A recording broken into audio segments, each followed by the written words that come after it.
ಬಂಜಾರ ಸಮುದಾಯದ ಕಲೆ, ಸಾಹಿತ್ಯ, ಸಂಗೀತ ಹಾಗೂ ಸಂಸ್ಕೃತಿಯನ್ನು ಉಳಿಸಿ ಬೆಳೆಸುವ ಆಶಯದೊಂದಿಗೆ ಕರ್ನಾಟಕ ರಾಜ್ಯ ಬರಹಗಾರರ ಸಂಘ, ಹೂವಿನ ಹಡಗಲಿ ಬಂಜಾರ ಸಾಹಿತ್ಯ ಮತ್ತು ಸಾಂಸ್ಕೃತಿಕ ಘಟಕ ಹಾಗೂ ಕರ್ನಾಟಕ ಬಂಜಾರ ಸಾಹಿತ್ಯ ಪರಿಷತ್ತಿನ ಜಿಲ್ಲಾ ಘಟಕ ದಾವಣಗೆರೆ ಇವರ ಸಹಯೋಗದಲ್ಲಿ ಬಂಜಾರ ಉತ್ಸವ 2026 ಕಾರ್ಯಕ್ರಮವು ಆಗಸ್ಟ್ 23ರಂದು ದಾವಣಗೆರೆ ಜಿಲ್ಲಾ ಗುರುಭವನದಲ್ಲಿ ಅದ್ದೂರಿಯಾಗಿ ನಡೆಯಿತು. ಕರ್ನಾಟಕದ ವಿವಿಧ ಜಿಲ್ಲೆಗಳಿಂದ ವಿವಿಧ ಕ್ಷೇತ್ರಗಳಲ್ಲಿ ಸಾಧನೆ ಮಾಡಿದ ಬಂಜಾರ ಮಹಿಳಾ ಸಾಧಕಿಯರು, ಸಾಹಿತಿಗಳು ಹಾಗೂ ಆಯ್ದ ಗಾಯಕರು ಕಾರ್ಯಕ್ರಮದಲ್ಲಿ ಭಾಗವಹಿಸಿ ತಮ್ಮ ಪ್ರತಿಭೆಯನ್ನು ಅನಾವರಣಗೊಳಿಸಿದರು. ಮಹಿಳಾ ಸಾಧಕಿಯರ ಸಾಧನೆಯನ್ನು ಗುರುತಿಸಿ ಗೌರವಿಸುವುದರ ಜೊತೆಗೆ ಬಂಜಾರ ಸಾಹಿತ್ಯ ಮತ್ತು ಸಂಗೀತಕ್ಕೆ ವೇದಿಕೆ ಕಲ್ಪಿಸಿದ್ದು ಕಾರ್ಯಕ್ರಮದ ವಿಶೇಷವಾಗಿತ್ತು. ಕಾರ್ಯಕ್ರಮದಲ್ಲಿ ಕರ್ನಾಟಕ ಬಂಜಾರ ಸಾಹಿತ್ಯ ಪರಿಷತ್ತಿನ ಜಿಲ್ಲಾ ಘಟಕ ದಾವಣಗೆರೆಯ ಸಾಂಸ್ಕೃತಿಕ ಕಾರ್ಯದರ್ಶಿ ಶ್ರೀಮತಿ ಕವಿತಾ ಎಸ್ ನಾಯಕ್ ಅವರು ಪ್ರಸ್ತುತ ಕಾಲಘಟ್ಟದಲ್ಲಿ ಬಂಜಾರ ಮಹಿಳೆಯರ ಸ್ಥಿತಿಗತಿ ಕುರಿತು ಅರ್ಧಗರ್ಭಿತ ಉಪನ್ಯಾಸ ನೀಡಿ ಬಂಜಾರ ಮಹಿಳೆಯರ ಸಾಮಾಜಿಕ, ಶೈಕ್ಷಣಿಕ ಹಾಗೂ ಸಾಂಸ್ಕೃತಿಕ ಪ್ರಗತಿಯ ಅತ್ಯಗತೆಯನ್ನು ಪರಿಣಾಮಕಾರಿಯಾಗಿ ಪ್ರತಿಪಾದಿಸಿದರು. ಕಾರ್ಯಕ್ರಮದ ಅಧ್ಯಕ್ಷತೆಯನ್ನು ಕರ್ನಾಟಕ ರಾಜ್ಯ ಬರಹಗಾರರ ಸಂಘ, ಹೂವಿನ ಹಡಗಲಿಯ ಸಂಸ್ಥಾಪಕ ಅಧ್ಯಕ್ಷರಾದ ಶ್ರೀ ಮಧುನಾಯಕ್ ಲಂಬಾಣಿ ವಹಿಸಿದ್ದರು. ಇವರು ಎಲೆಮಾರಿ ಕಾಯಿಯಂತೆ ಇವರು ಪ್ರತಿಭಾವಂತರಿಗೆ ವೇದಿಕೆ ಕಲ್ಪಿಸಿ ಯಾವುದೇ ಪ್ರತಿಫಲಾಪೇಕ್ಷೆ ಇಲ್ಲದೆ ಅವರನ್ನು ಗೌರವಿಸಿ ಅವರಲ್ಲಿರುವ ಪ್ರತಿಭೆಯನ್ನು ಅನಾವರಣಗೊಳಿಸುವುದೇ ನಮ್ಮ ಮುಖ್ಯ ಉದ್ದೇಶವಾಗಿದೆ ಎಂದು ನುಡಿದರು. ಮುಖ್ಯ ಅತಿಥಿಗಳಾಗಿ ಬಂಜಾರ ಸೇವಾ ಸಂಘದ ಜಿಲ್ಲಾಧ್ಯಕ್ಷರಾದ ಶ್ರೀ ಎಸ್ ನಂಜನಾಯಕ್, ಕರ್ನಾಟಕ ಬಂಜಾರ ಸಾಹಿತ್ಯ ಪರಿಷತ್ತಿನ ಜಿಲ್ಲಾಧ್ಯಕ್ಷರಾದ ಡಾಕ್ಟರ್ ವಿಶ್ವನಟೇಶ್, ಬಂಜಾರ ನೌಕರರ ಕ್ಷೇಮಾಭಿವೃದ್ಧಿ ಸಂಘದ ಜಿಲ್ಲಾಧ್ಯಕ್ಷರಾದ ಡಾಕ್ಟರ್ ಪರಮೇಶ್ವರ ನಾಯಕ್ಟಿ, ಸಾಹಿತಿ, ಗಾಯಕ ಹಾಗೂ ನಿರ್ದೇಶಕರಾದ ಶ್ರೀ ಕುಬೇರ ನಾಯಕ್, ಹಿರಿಯ ಕಲಾವಿದರು ಹಾಗೂ ಸಾಹಿತಿಗಳಾದ ಶ್ರೀಮತಿ ಶಾಂತಾ ನಾಯಕ್ ಸೇರಿದಂತೆ ಹಲವು ಗಣ್ಯರು ಉಪಸ್ಥಿತರಿದ್ದರು. ಕಾರ್ಯಕ್ರಮದಲ್ಲಿ ನಡೆದ ಕವಿಗೋಷ್ಠಿ ಹಾಗೂ ಗಾಯಕ ಕಾರ್ಯಕ್ರಮ ಸಮ್ಮಿಲನ ಪ್ರೇಕ್ಷಕರ ಗಮನ ಸೆಳೆಯಿತು. ಬಂಜಾರ ಸಾಹಿತ್ಯದ ಭಾವನೆಗಳು ಕಾವ್ಯದ ಮೂಲಕ ಅನಾವರಣಗೊಂಡರೆ ಗಾಯಕರ ಸುಮಧುರ ಗಾಯನ ಕಾರ್ಯಕ್ರಮಕ್ಕೆ ಮತ್ತಷ್ಟು ಮೆರುಗು ನೀಡಿತು. ಕಾರ್ಯಕ್ರಮದ ಮತ್ತೊಂದು ವಿಶೇಷ ಆಕರ್ಷಣೆಯಾಗಿದ್ದು ಗಂಡು ಹಾಗೂ ಹೆಣ್ಣು ಧ್ವನಿಯಲ್ಲಿ ಏಕಕಾಲದಲ್ಲಿ ಅದ್ಭುತವಾಗಿ ಹಾಡುವ ನಾಗರಕಟ್ಟೆಯ ಗಾಯನ ಕೋಗಿಲೆ ಎಂದೇ ಖ್ಯಾತರಾದ ಅತ್ಯುತ್ತಮ ಶಿಕ್ಷಕ, ಸಾಹಿತಿ ಹಾಗೂ ಗಾಯಕ ಶ್ರೀ ಹನುಮಂತ ನಾಯಕ ಸಿ ಅವರು ನಿರೂಪಕರಾಗಿ ಹಾಗೂ ಗಾಯಕರಾಗಿ ಕಾರ್ಯಕ್ರಮಕ್ಕೆ ವಿಶೇಷ ಮೆರುಗು ನೀಡಿದರು. ದಾವಣಗೆರೆ ಜಿಲ್ಲಾ ಬಂಜಾರ ಸಾಹಿತ್ಯ ಪರಿಷತ್ತಿನ ಪ್ರಧಾನ ಕಾರ್ಯದರ್ಶಿಯಾಗಿರುವ ಅವರು ತಮ್ಮ ಸ್ವರಚಿತ ಕವನವನ್ನು ವಾಚಿಸಿ ಗಾಯನದ ಮೂಲಕವೂ ಪ್ರೇಕ್ಷಕರನ್ನು ರಂಜಿಸಿದರು. ಅವರ ನಿರೂಪಣೆ, ಕವನ ವಾಚನ ಹಾಗೂ ಗಾಯನಕ್ಕೆ ಪ್ರೇಕ್ಷಕರಿಂದ ಮೆಚ್ಚುಗೆ ವ್ಯಕ್ತವಾಯಿತು. ಬಂಜಾರ ಸಮುದಾಯದ ಕಲೆ, ಸಾಹಿತ್ಯ, ಸಂಗೀತ ಮತ್ತು ಸಂಸ್ಕೃತಿಯ ಶ್ರೀಮಂತಿಕೆಯನ್ನು ಮುಂದಿನ ಪೀಳಿಗೆಗೆ ತಲುಪಿಸುವ ನಿಟ್ಟಿನಲ್ಲಿ ಇಂತಹ ಉತ್ಸವಗಳು ನಿರಂತರವಾಗಿ ನಡೆಯಬೇಕು ಎಂಬ ಅಭಿಪ್ರಾಯ ಕಾರ್ಯಕ್ರಮದಲ್ಲಿ ವ್ಯಕ್ತವಾಯಿತು. ಒಟ್ಟಾರೆ ಬಂಜಾರ ಉತ್ಸವ 2026 ಕವಿಗೋಷ್ಠಿ, ಗಾಯನ, ಉಪನ್ಯಾಸ ಹಾಗೂ ಮಹಿಳಾ ಸಾಧಕಿಯರ ಸಾಧನೆಯ ಸಮ್ಮಿಲನದೊಂದಿಗೆ ಅರ್ಥಪೂರ್ಣವಾಗಿ ಹಾಗೂ ಯಶಸ್ವಿಯಾಗಿ ನಡೆಯಿತು. ಬಂಜಾರೆ ಕಲೆ ಉಳಿಯಲಿ, ಸಾಹಿತ್ಯ ಬೆಳೆಯಲಿ, ಸಂಸ್ಕೃತಿ ಪಸರಿಸಲಿ.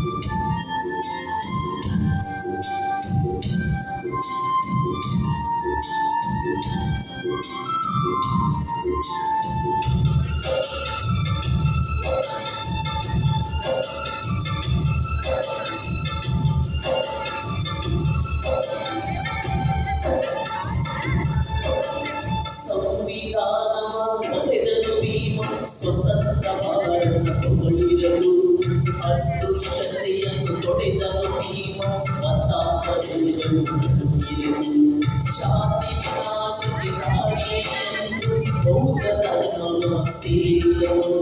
ನವ ಸಮಾಜವ ಕಟ್ಟುವ ಕನಸ ಜನಮನದಲ್ಲಿ ಬಿತ್ತಿದವು. 56ನೇ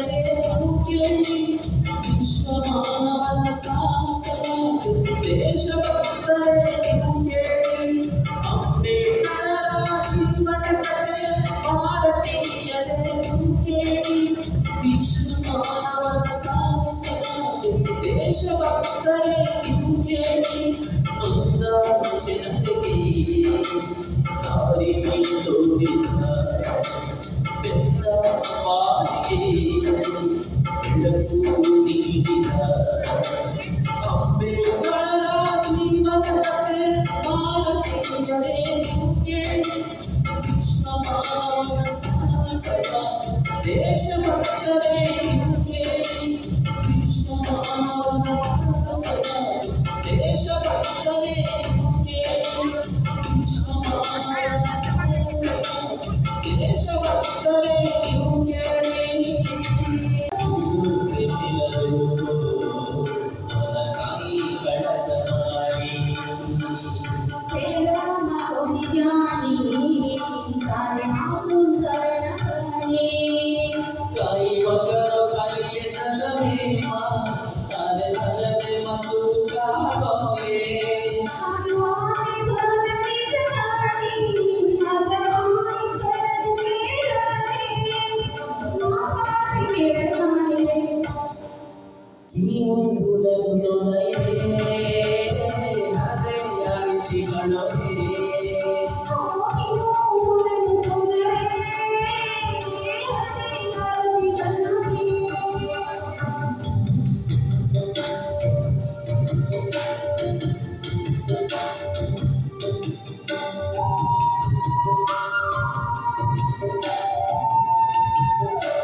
ಸೇವಾಗ ತೋಳ ಕಲೆಯ ರೂಪದವಾದ